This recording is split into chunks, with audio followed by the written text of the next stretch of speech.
So Martin said I should start from when I graduated.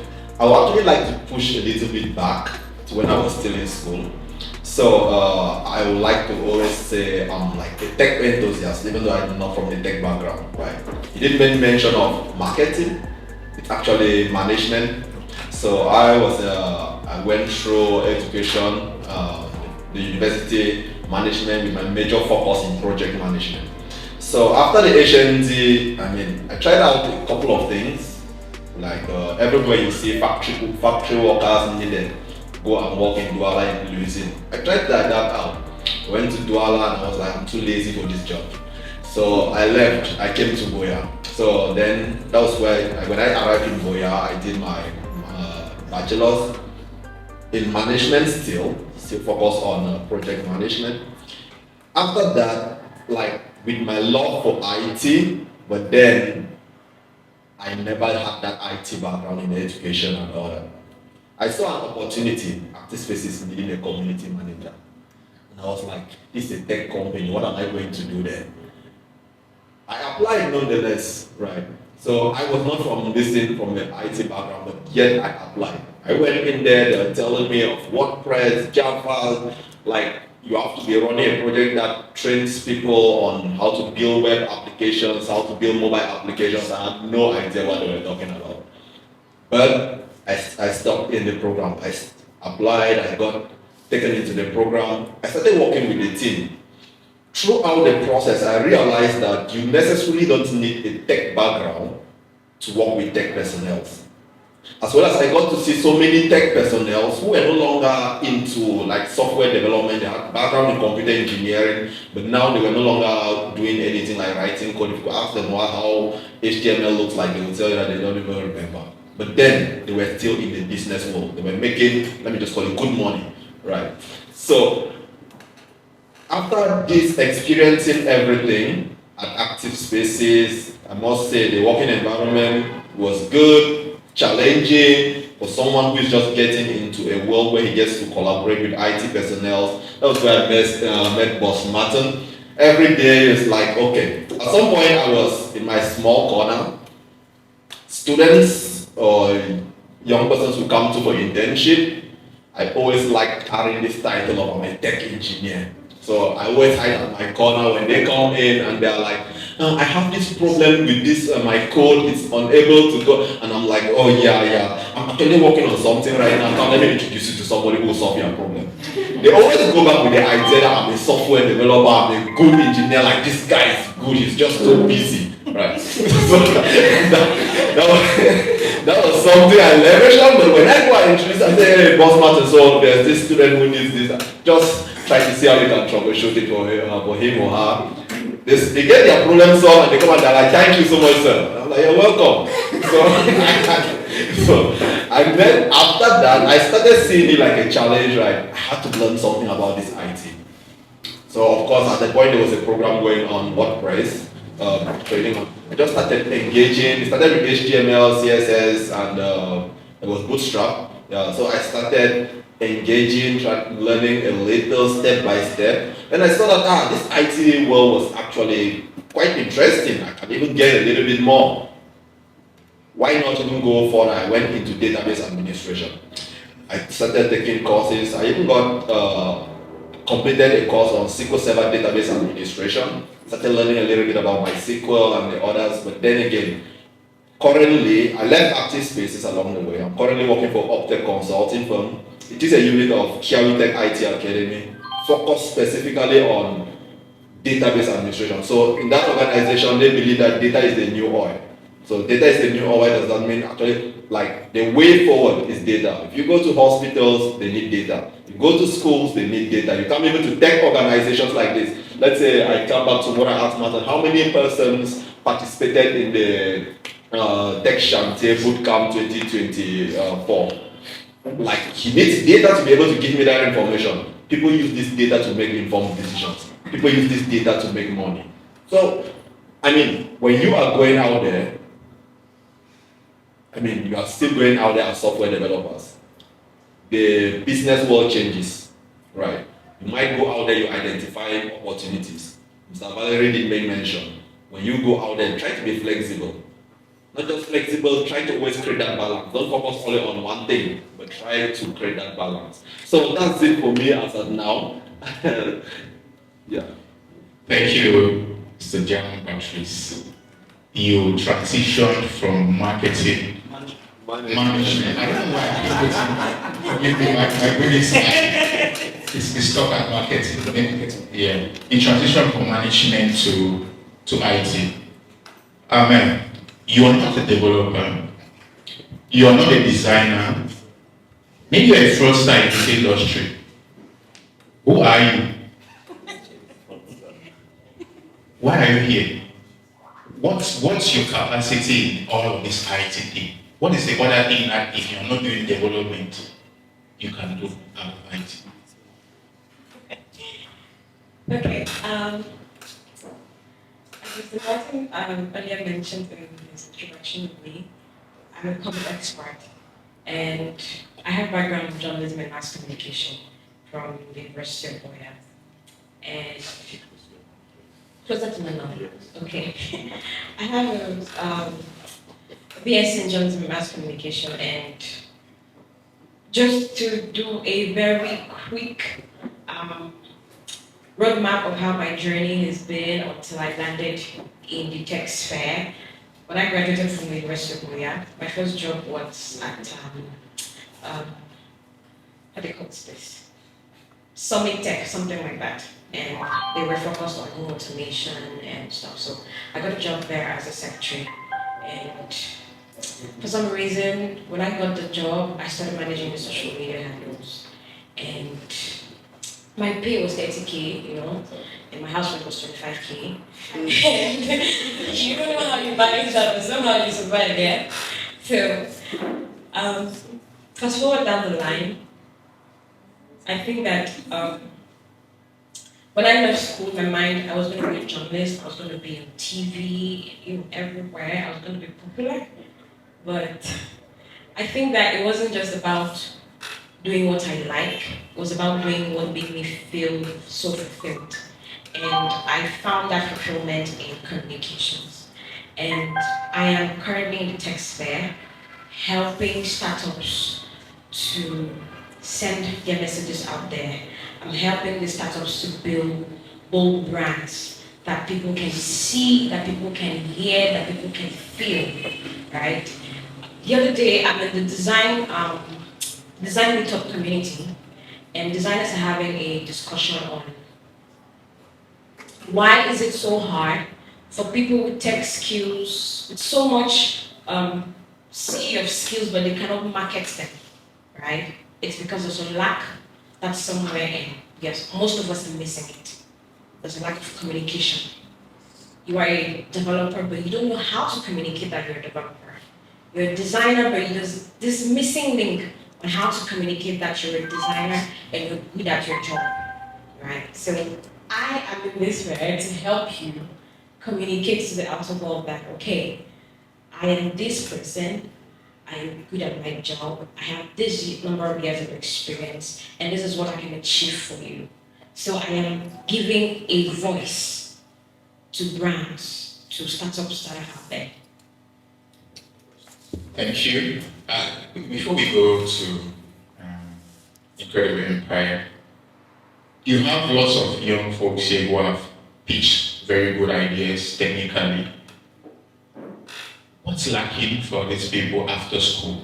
Do they just need to be very, very skilled to develop, or do they need to add something to that so that they are ready for the market? Because very soon some of them will graduate. What is that thing that you feel like could be missing after this bootcamp from them? So, first things first that I feel like is going to be missing is maybe not first thing, but what I want to share as an advice. Your career path is not it's not linear, right? You're allowed to make detours. So, in as much as you study computer engineering or graphic design or UI UX design, if it's something that makes you feel fulfilled, that's great, all right? Stick to it.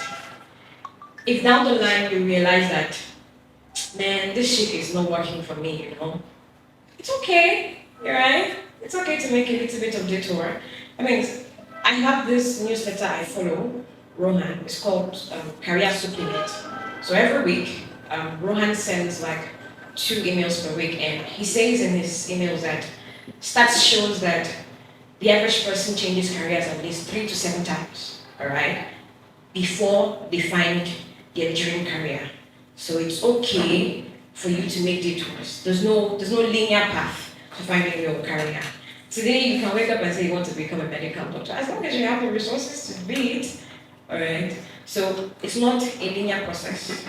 Feel free to be able to explore. But don't explore like a mad person, yeah? Because, I mean, people will hear feel free to explore, and you touch this one and you leave it. You touch that one and you leave it. You go to aerospace and you leave it. No. There is what we call monkey branch and monkey jump, right? You don't monkey jump, you monkey branch, which means that if I am studying communication, the next suitable thing for me, if I want to change a career, could be marketing, could be graphic design, could be UI UX design, right? I cannot study communication. I want to become a forensics anthropologist or become a software developer or become a cybersecurity person.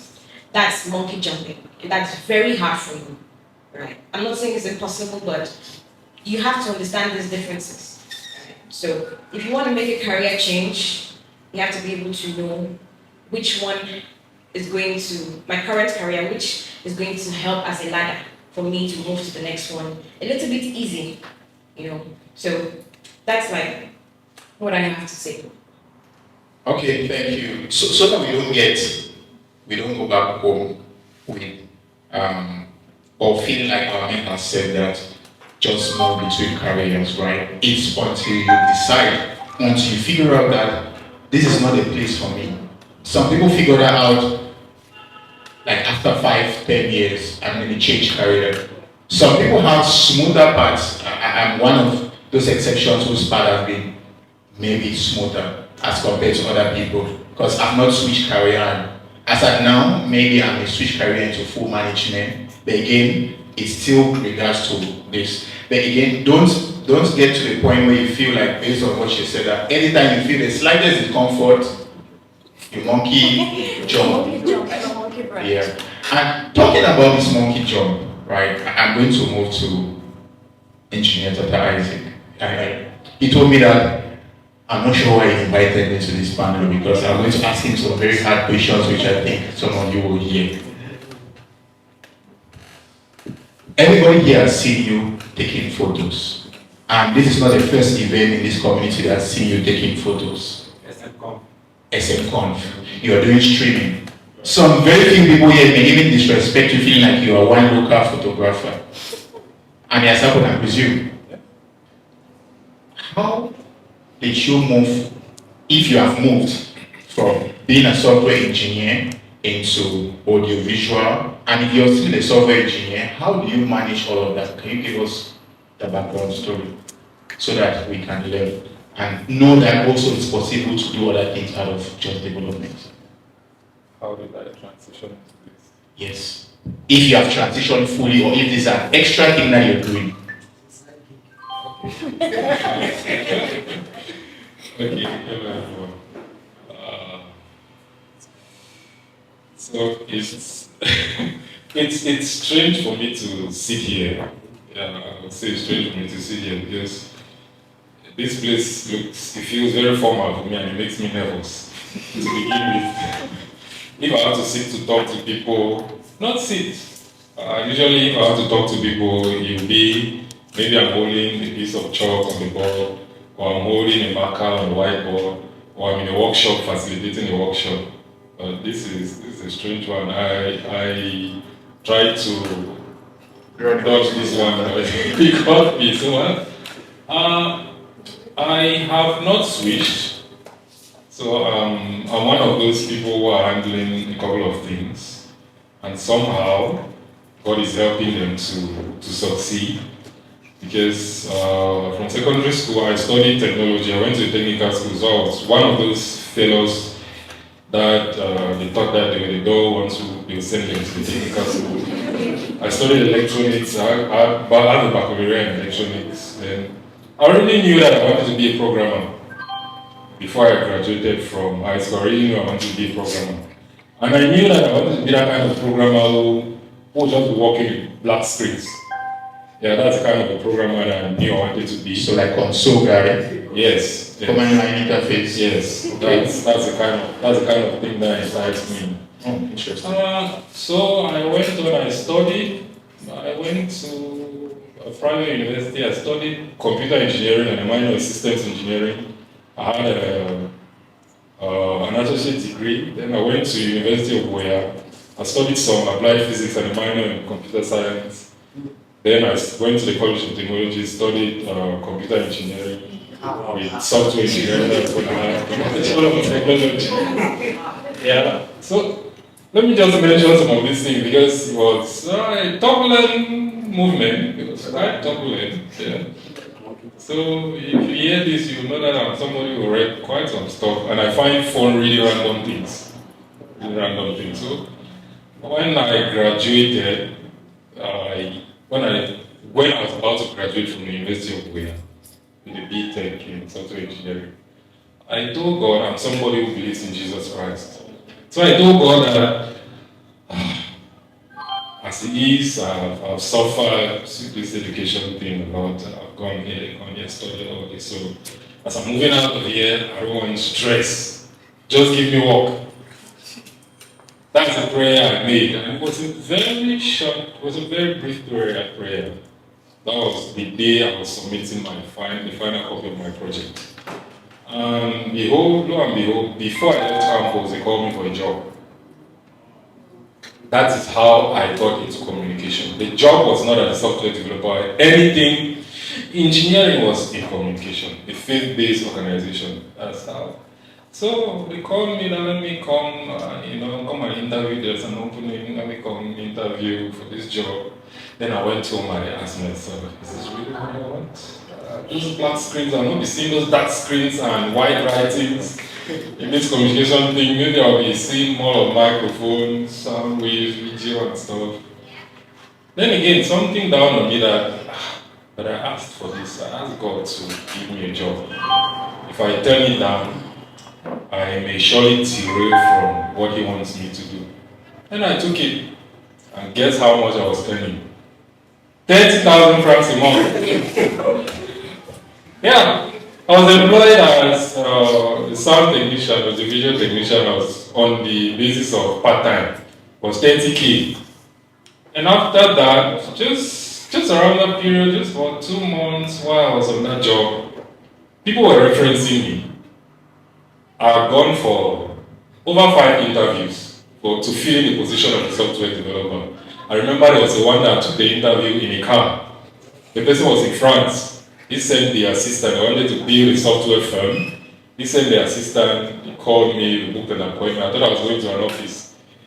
When I got there, he opened the phone, called the boss on Zoom.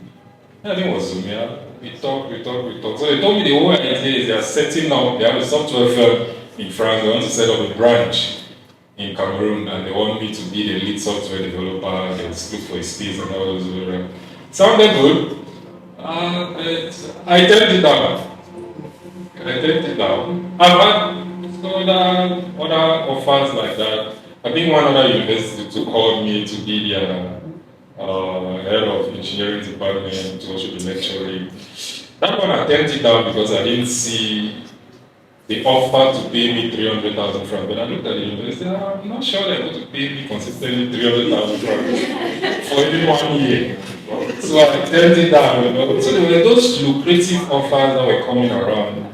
They were sounding lucrative. There's even SureSoft. Maybe some of you know SureSoft. Yeah, only the ancient and used ones. Yes. Sorry? Only the old people. Yes, only the old people. We used to have an office at UB Junction. They also called me. There is engineer Titus. He's senior. He's now in Bamenda. He saw what I built because we had in the College of Technology we had these premium awards that I won. 1, 2, 3, about 4 awards that I won in that edition. So he saw what I did, he was impressed. Please, guys, round of applause for those. Not one here.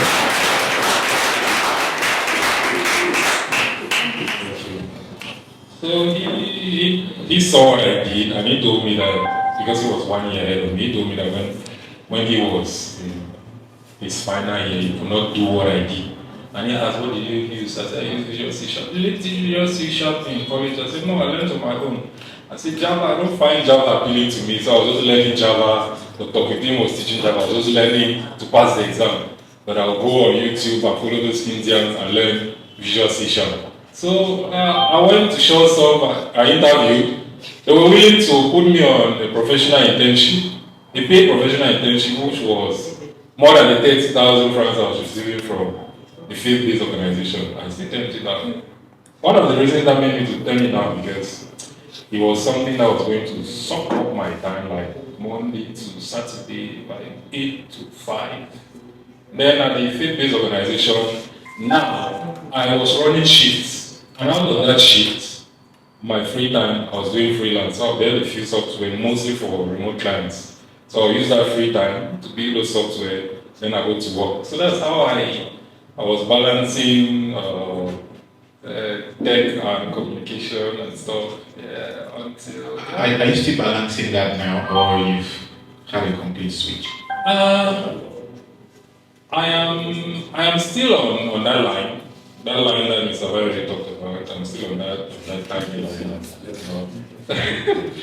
But so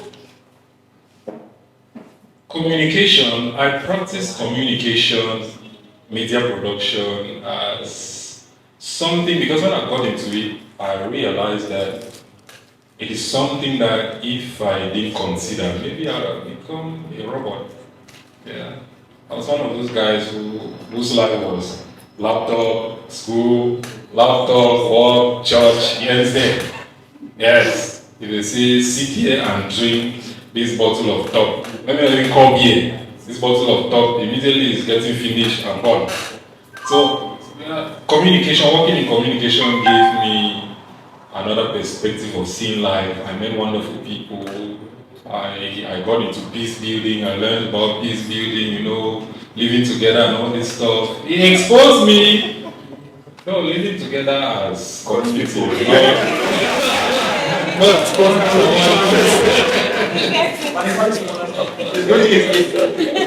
It's very good that you clear the air. It's like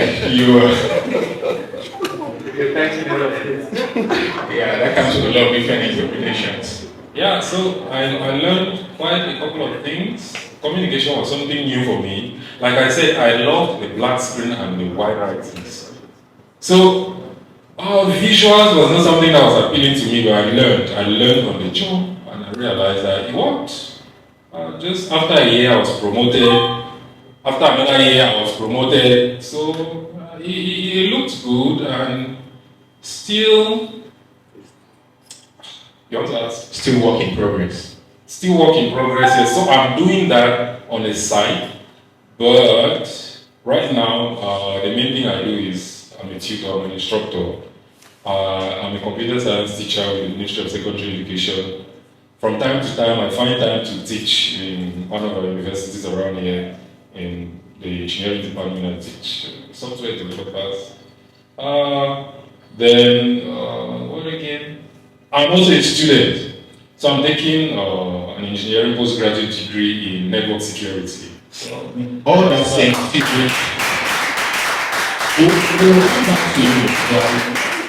You said something which I want to take and pull into Mr. Patrice.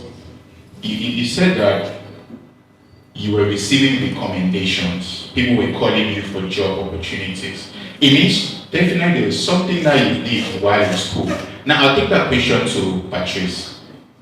Before you landed at your job, what were you doing that helped you to land at your first job? I don't know if it's also 30K, because I get 30K.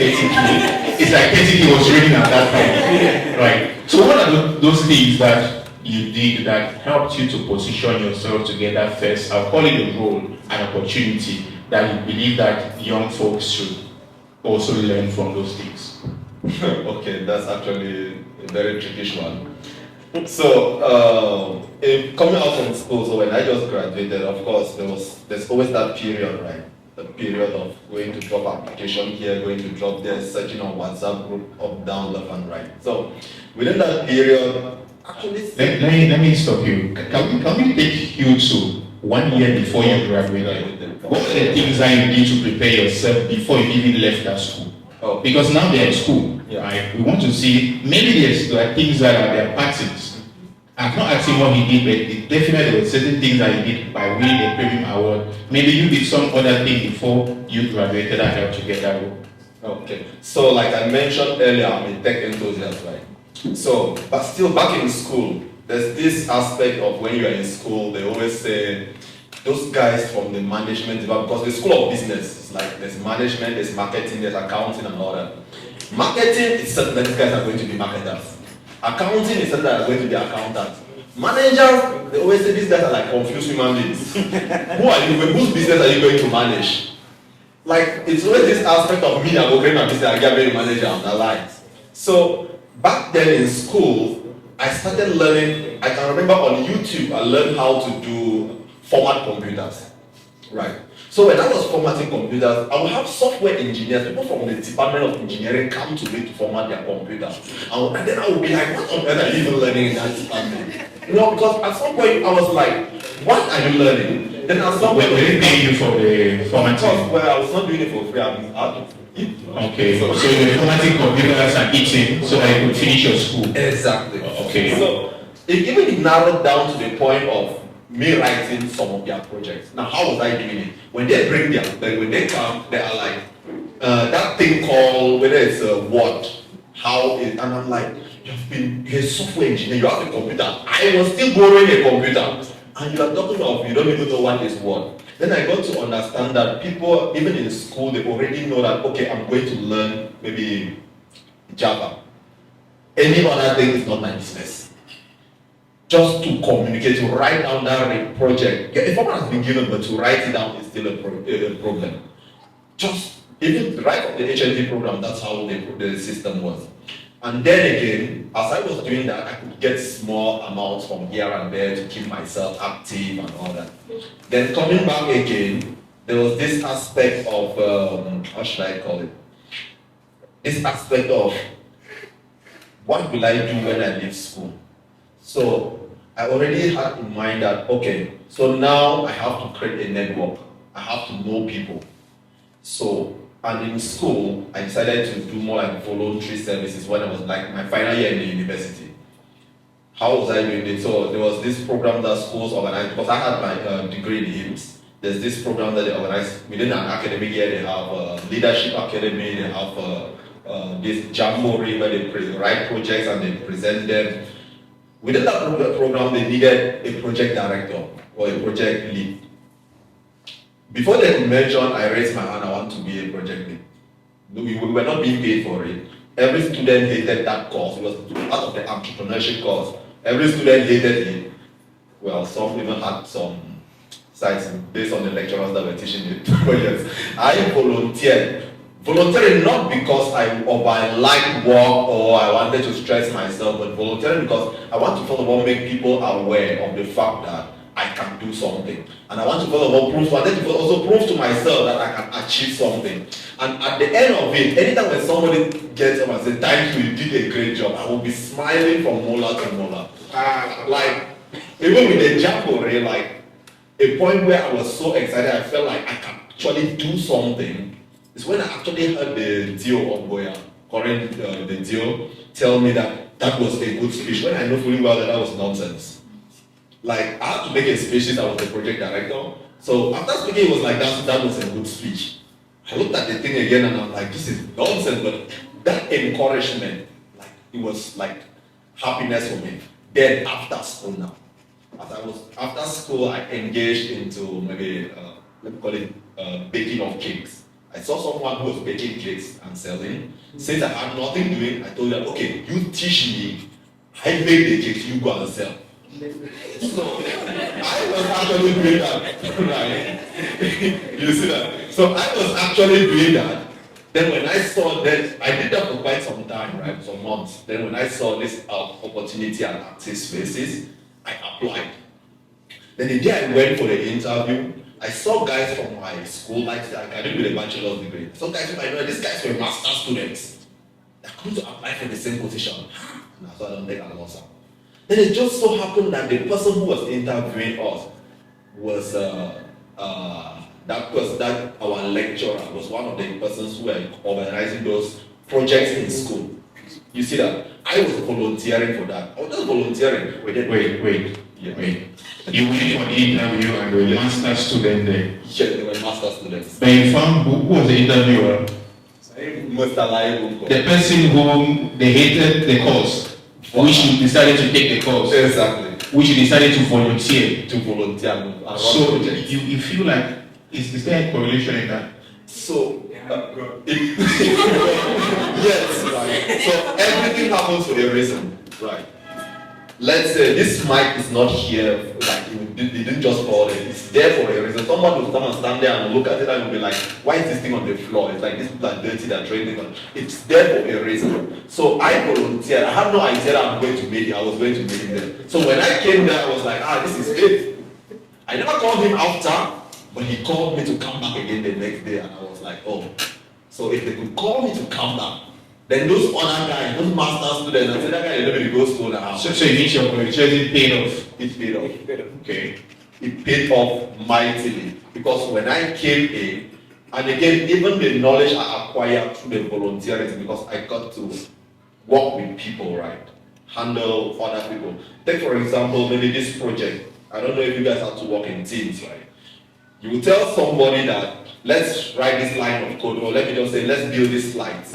The person will be like, I don't know me how to write slides. I don't know me how to build that thing where you call it a PowerPoint.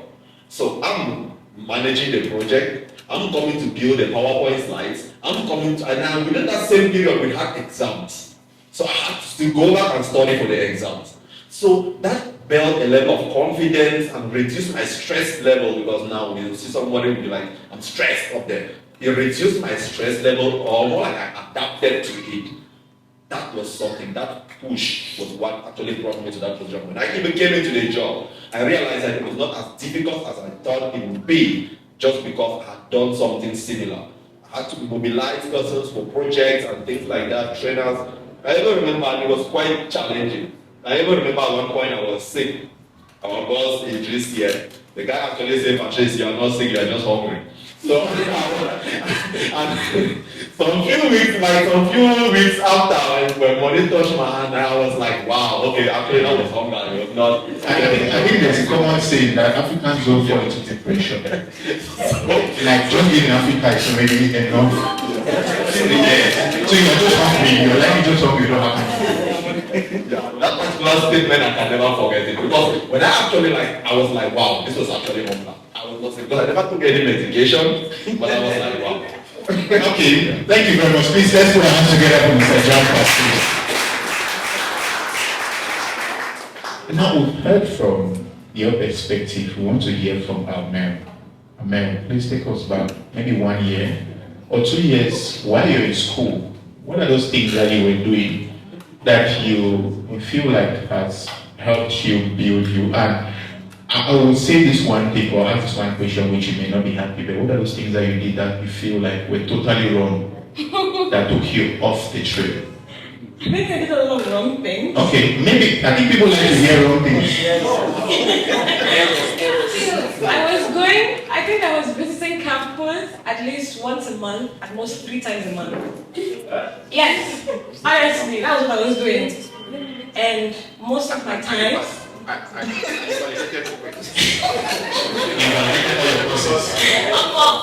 failed CAs. This is no joke, yeah? Okay. But at the end of the day, I graduated with a 2.76 GPA, second class lower. I don't even know how I did it, but I did it, you know. God did it. God did it.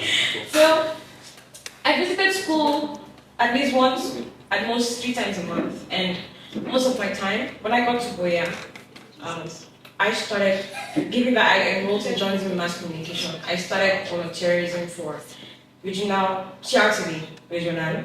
And so back then, I had this my good friend, Mr. Jack. would leave school and would be at CRTV. And most days, they'll call us to cover events, call us to cover this, call us to cover that. And I was making money, because when you go cover events, there's this thing they give you gumbo, and I saved up for my house rent, and my school, and on days I go to school, people are like, hey girl, are you even alright? Some days that the CRTV car will come and pick me up in front of my mini city, I have people looking at me thinking that this girl, she's dealing with big men, not knowing that, now what can they go like this? So, we'll go to the field, we'll cover these events, take pictures. It means people misjudged you. Of course. How do you take it? Oh, that's okay, People will always do that. So people will misjudge you and it's okay. You don't have to take it personal. It's okay. Unless you are sitting wrong with your own self. Right? I sat right with myself and I knew what I wanted for my life. Most definitely, I knew what I wanted for my life. Okay, please let's go back to that part where they're taking you to. Okay, so when you come, you have these neighbors always looking and entering because CRTV cars were always these big white blocks. So they always come and pick us up and then we go to the field with cameras and you have these older men. I mean, CRTV was full with these older men and older women. And I was like the tiniest human being in that car. So we'll go for this event, we'll cover this event, and I think the director back then, he pushed me and he said, okay, go and talk to this particular person. Ask them this following question, and then craft down a story. And that's how I learned storytelling. And storytelling, trust me, is what has helped me to build brands, right? Because it's about the story that you tell. And I've watched some of you pitch here today. You lack stories. What's the motivation behind the solution you're building? What is your story? How do you relate to this solution that you're trying to bring? Right? There's no story to it. Maybe they just gave it to them.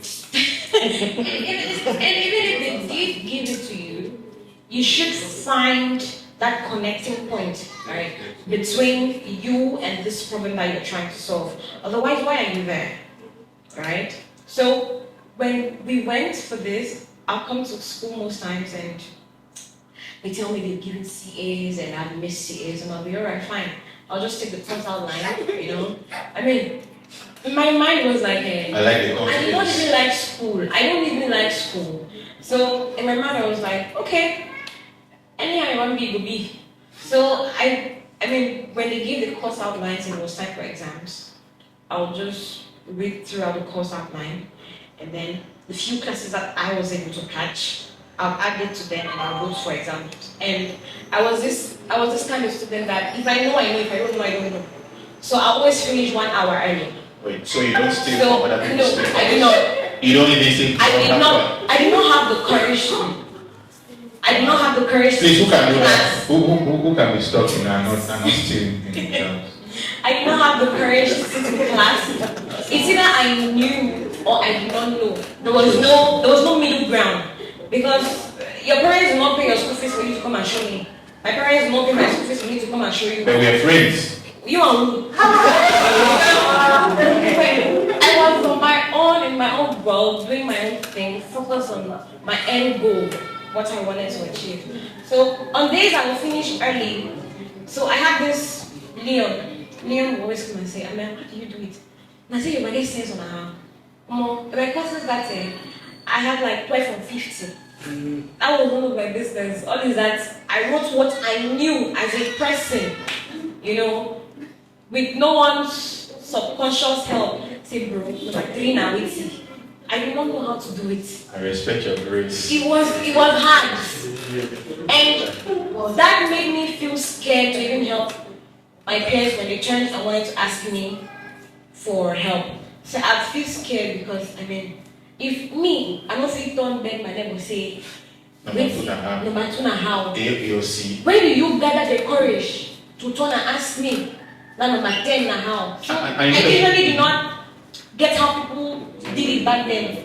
The funny thing is, it's only when you turn to say your own, that's when you let your catches you. It's like when you turn and you want to speak. You go and sit in front. So there was CRTV covering and reporting news, and then I think my second year, I started working at the Catholic printing press. We had this our lecturer, sister. Sister said she didn't like boys, but I don't know, for some reason I was the only girl that she liked. So, yeah, she was a reverend sister. So, she'd come to class and be like, "Don't get is not in class. She's out there, she's just paravanting anyhow, and she thinks I should come and pass this course." Funny thing, I used to have B in her course, with like 10 on 50 on CA, because JMC back then was 50-50. So you really had to score. If you failed CA, you really had to do your very best during the exams. And I missed majority of my CAs. I missed majority of them. And when I left school, I already gathered enough experience in the world of reporting, storytelling, gathering news, verification, fact verification, and all of that. And I knew I was going to continue in journalism, right? Because, that was like the whole end goal, to be on the big TV. And back then, my dream was to probably be at the screens of CNN or, something like that. But here, I'm corporate communications, behind the scene, moving bigger mountains, I think much more important mountains. So, when I got into the field, as I said, my first job, which was at Summit IT, my second job was at a publishing house, printing press. So you left from IT, went to printing press. Then now my salary augmented to 40K. Okay. And oh my God, we would carry loads of papers, and you would have to proofread people's books who want to come and print, for copyright and everything. Most days, you proofread without AI at that time. Oh, thank you. Most days, I close work at 2 a.m. and go back home so tired, Wait. And then yes. 2 a.m. like 2 in the afternoon. 2 a.m. in the morning. When did you start? You start work around 8 a.m. I close at 2 And you a.m. close at 2 a.m. because for 40 it's because one author just came to the printing press with his book, dumped it to you, and told you guys that he needed at least 1,000 copies within 2 or 3 days, right? And you guys have to fulfill his business now, unless you came there to play. So back then, we just read stories, funny written novels, written anyhow. You just have to proofread quick as possible. You package, you design the cover, and then you bind. And all of those stories that you were reading, feel like it's helped you in your communication and storytelling? Oh, of course, especially when it came to proofreading all these books, right?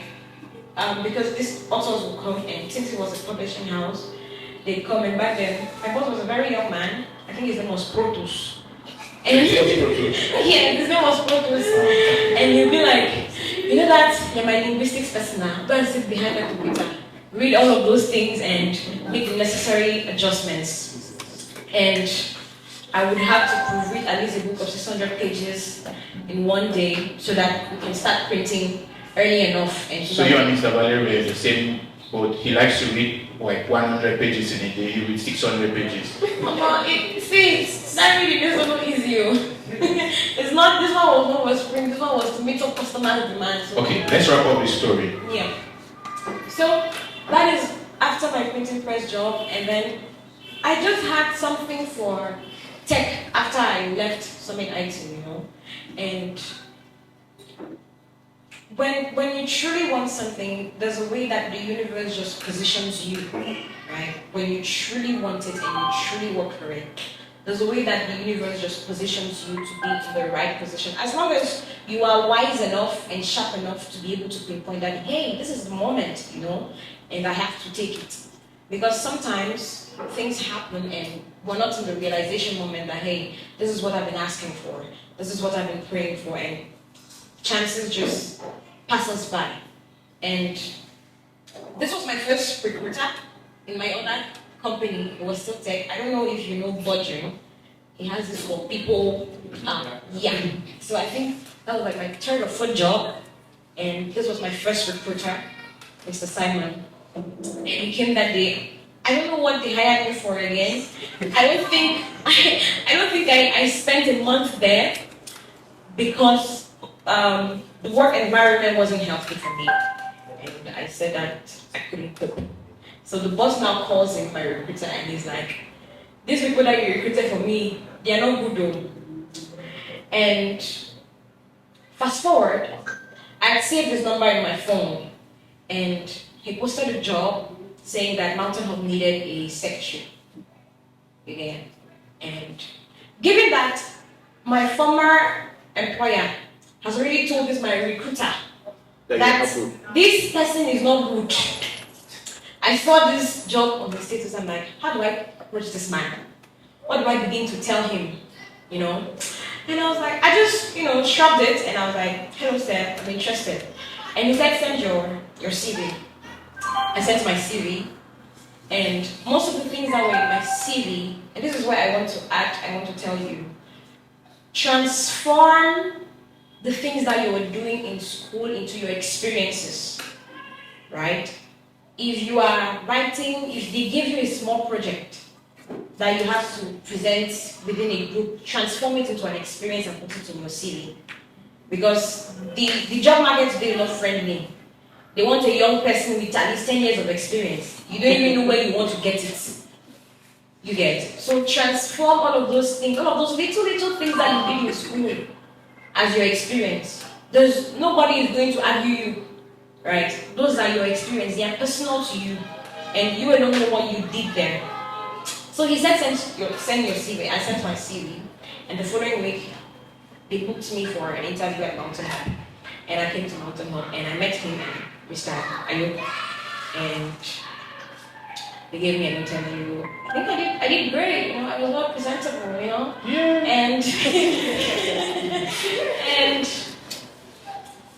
I think they told me I had to start work immediately for some reason. I think they liked my smile or whatsoever. Yeah, I'm saying so because afterwards they revealed to me that they did not even know why they recruited me. Okay. Because I did not have a laptop. So I came to work that day and they were like, you don't have a laptop? I was like, no, I don't have a laptop. And they were like, why did we recruit you in the first place? Good smile.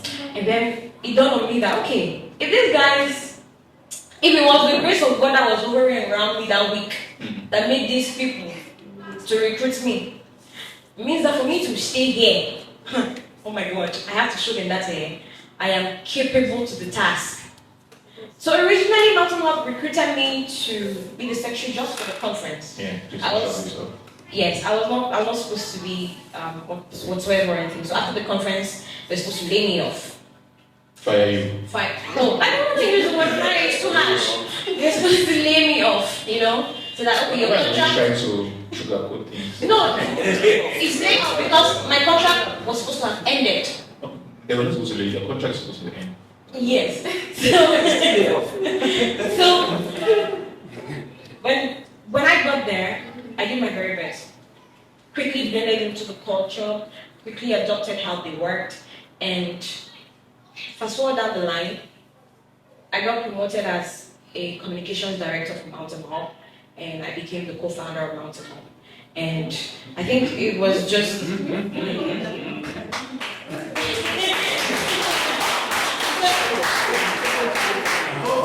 So that was just, I'm an ex-co-founder.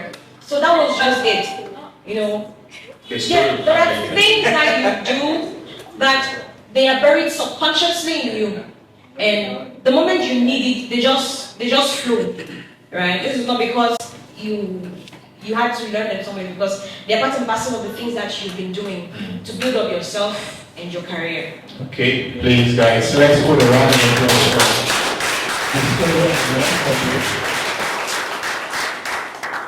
She definitely some things will not copy from her, right? Like that part of skipping school. Please don't copy that. But she was in that school and she was going to do work at CLTV. And then she left and worked with the sister. Yes, at the printing. At the printing. And just from all of those experiences, reading those books, I mean, it has a way of spiking your mind to think. That's why she can able to. If we can sit here and talk about the stories, she can tell you stories, she can craft stories from nothing.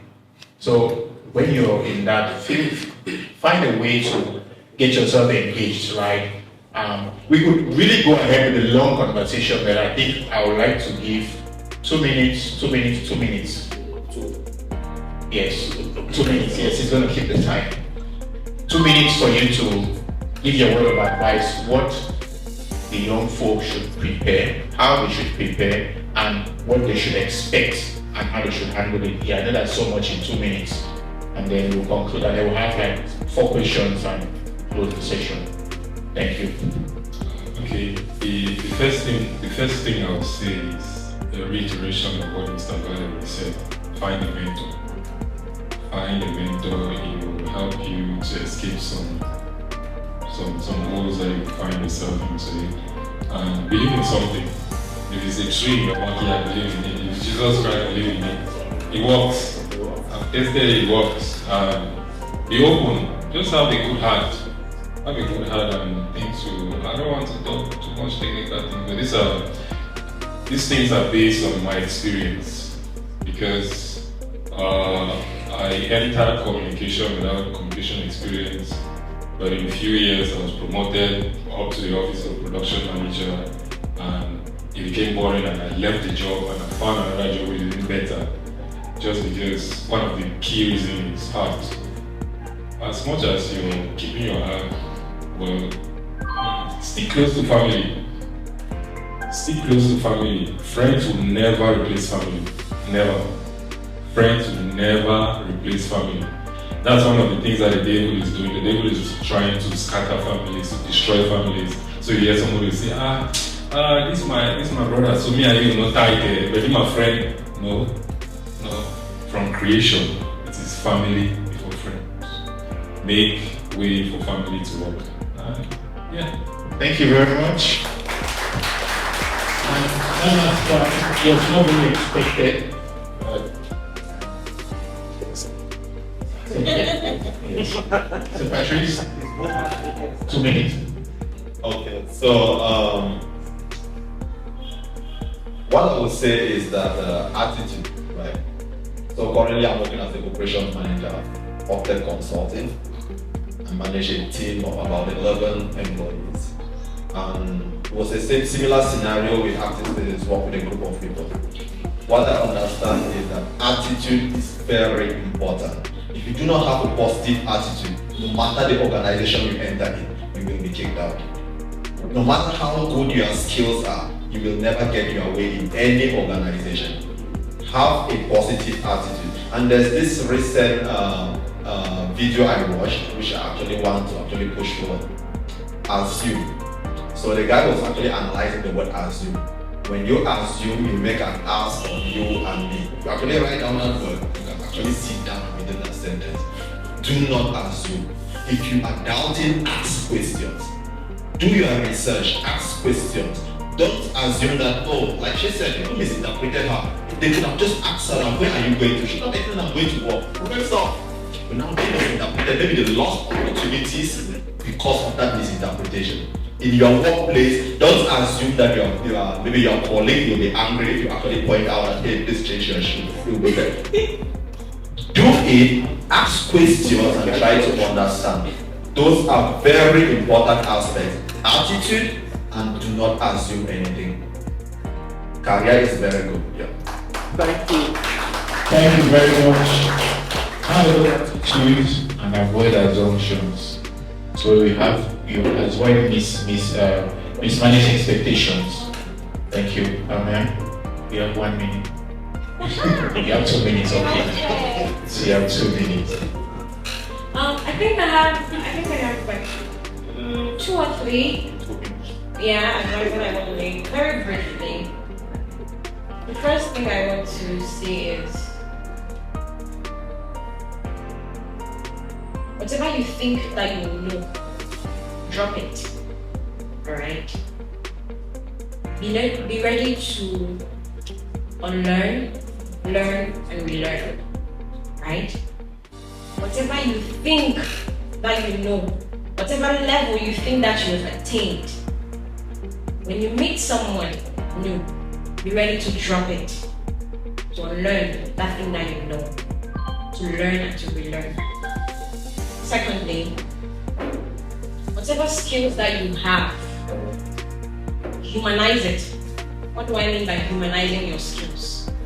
Treat your skill as you would treat a loved one, because that is how you survive. There is no two way. If you have a brand today, humanize that brand. That's the only way people connect to it. Alright? Make people feel that this brand is not just a brand. Let people feel it. Let people hear it. Let them see it. Like Apple. Right? I don't know how they do it, but they did magic in the marketing. Alright? They did magic in their communications. Third thing is, people are in fact, it's the most expensive currency that you will ever have. Alright? People and relationships will open you doors that your skills will not. Okay? So whoever like you feel like you have to hold them here by the balls, I say by the balls, hold them. Alright? Trust me, people, relationship, networking is a big currency. You don't want to miss out on that. So, I think that's what I want to add. And as a coach person, polish your LinkedIn, alright? If I type your name on Google, what would be the first 3 things I will see about you? Juicy. So, polish it up. Your online presence is totally very important. If I Google your name, what should be the first 3 things I see about you that would make me so badly want to write you? Want to get in contact with you. Alright? And tell your story. Tell your story, your journey, document it, share it with people, be authentic as possible. Alright? So I think that's it. Thank you very much. Please, one of our members of the panel. Like I told you, these are not the conventional ways we're going to have these things. The stories, right? It's the stories that share their experiences. He has been vulnerable. When I told him that you're going to be on this, I was like, nah. I know him very well. This is not my thing. I will be comfortable behind that camera. I'll feel comfortable on the board, standing where all eyes are not focused on me to say something very smart. But I think people need to also understand all of those stories. They need to see how Patrice transition and how our man is able to use her capacity, ability to communicate, to be in the IT sphere. Thank you again to everyone who has been listening, who have been following, and we're going to open the floor to maybe 3 or 4 questions. Please feel free with your questions. So I'm going to see question 1, question 2, question 3, and no question 4. Okay, thank you. We have 3 questions.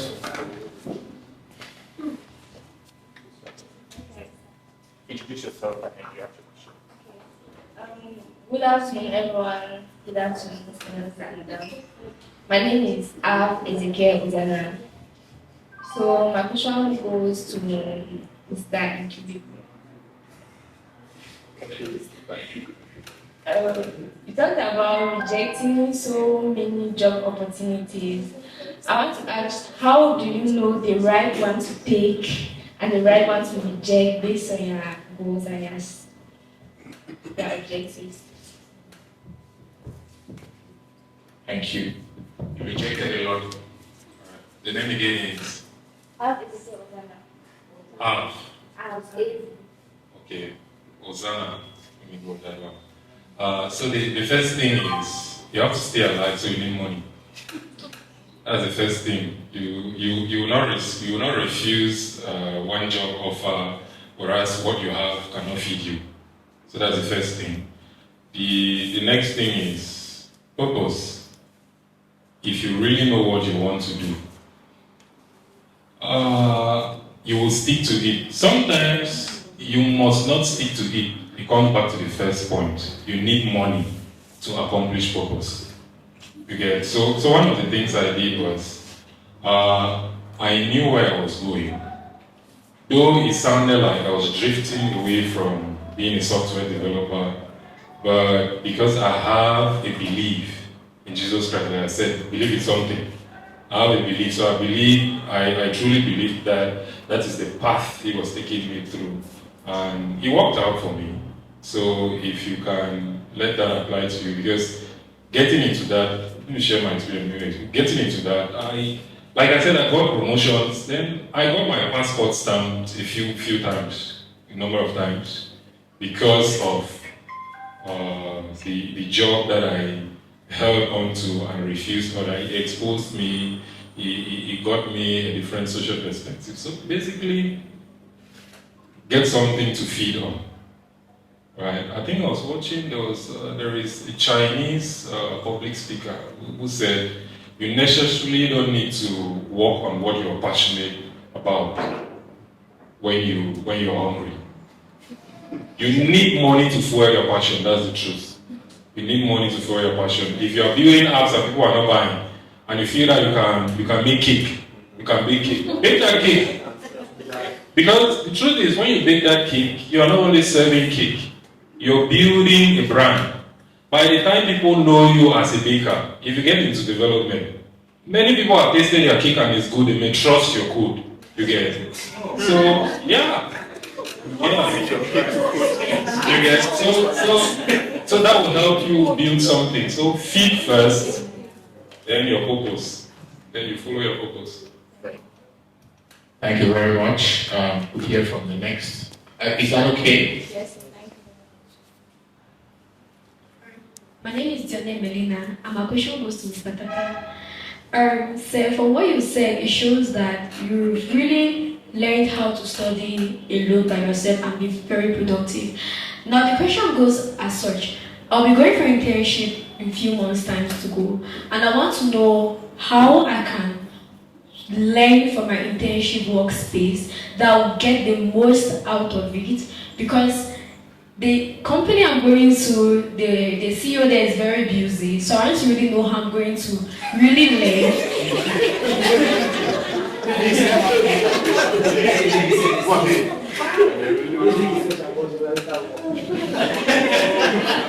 So I want to really know how I can really learn and make the most out of my internship period while in the company.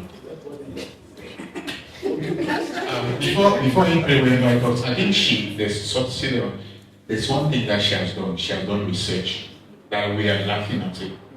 She has already understood where she's going to. Now she's finding ways. Some of you will not understand. You just go there and you start complaining that the boss is not there. The boss is not there. But if you have already understood that the boss is always going to be there, how do I survive? Well, so I'll leave it to the name again is Dionesi. Okay. So I've been faced with this kind of situation as well. I've done internship in an establishment that practically all technicians and engineers, they studied in the vacuum tube era. They don't speak my language. So the first thing is jot down the things you want to learn by the time you are leaving that place. I'm sure the CEO is not the only engineer or not the only senior staff there. There are other people. You've done research, you know that the CEO is busy. Do research. There are some projects that they are working on. If they are working on a project that's based on Laravel, polish your skills on Laravel and offer to help. Once you offer to help, the CEO who is busy will have time for you. Because if he puts you in a project, he will have time to review code with you, and by so doing, you will learn. The internet is a super highway for information. So you do it that way, I think you will cope. You don't need a CEO to put you tete-a-tete and tell you do. No, you learn by doing it. Once the CEO puts you on a project, he will create time to review code with you, and you will learn. Thank you very much. I think to add to that, right? Yeah. You shouldn't close your mind that you're going there to work with the CEO. Like engineer, that's it. There are a lot of other team members. Once you have an open mind and you polish your skills, you get yourself involved. trust me, a senior staff will want to like take you along. You will not even need to ask. The next project they will call you that come and join us. Do you know how to do this? This is how we do it. I'm afraid you want to know you've learned a lot. Thank you. We have the last question from somewhere around here. Okay. My name is Atenke Melvis, and I'll be directing my question to the operation manager at Optech. So you said something about attitude and workspace. And I think in every organization, there is that one particular worker that the boss knows that at any moment he will deliver. So he knows that even if he's going to anywhere, he calls this guy, do this, there's a problem here, he solves it. So what happens if he doesn't have that attitude that he's delivering? Wow, that's that's a real question. Okay, so what happens if he doesn't have that attitude but he is delivering? So one thing I understand about people is that people are flexible enough to learn, right? People are flexible enough to learn if just the manner or the approach you take to actually correct them, it's actually the right one. Now, if someone is not flexible enough or open to learning, then the person definitely should not be within your space. Because definitely anything you give to the person, maybe you're like, hey, you are not dressed well, the person will see it as an attack. And when the person sees it as an attack, definitely it will affect your relation with the person at the office and definitely will affect productivity. Those are like, they are related. We are not working in a remote environment. We are working together as a team. So in other words, that relationship is important. But first of all, even as the manager, there's a manner. You, as a manager yourself, you need to have a good attitude to be able to approach employees who are maybe limited as far as their skills are concerned. Because even those who have limited skills, they can learn to come up to that position. You identify, okay, this person has potential, this one already has a skill, but the attitude is not the one favorable for a working condition. This one has potential to be up to this speed within 1 month if properly mentored. Those are just different variables that are taken into consideration. But definitely you will not compromise the productivity of the organization because they are like A and I hate B. You have to actually identify which are the people you need to have around you as a team, work with them, correct them, learn from them, and grow together. I don't know if that answers your question. Thank you very much. Let's put our hands together for all of family. Thank you very much. Thank you. Thank you. Yes, you can go. Thank you, Mr. John Patrice. Thank you.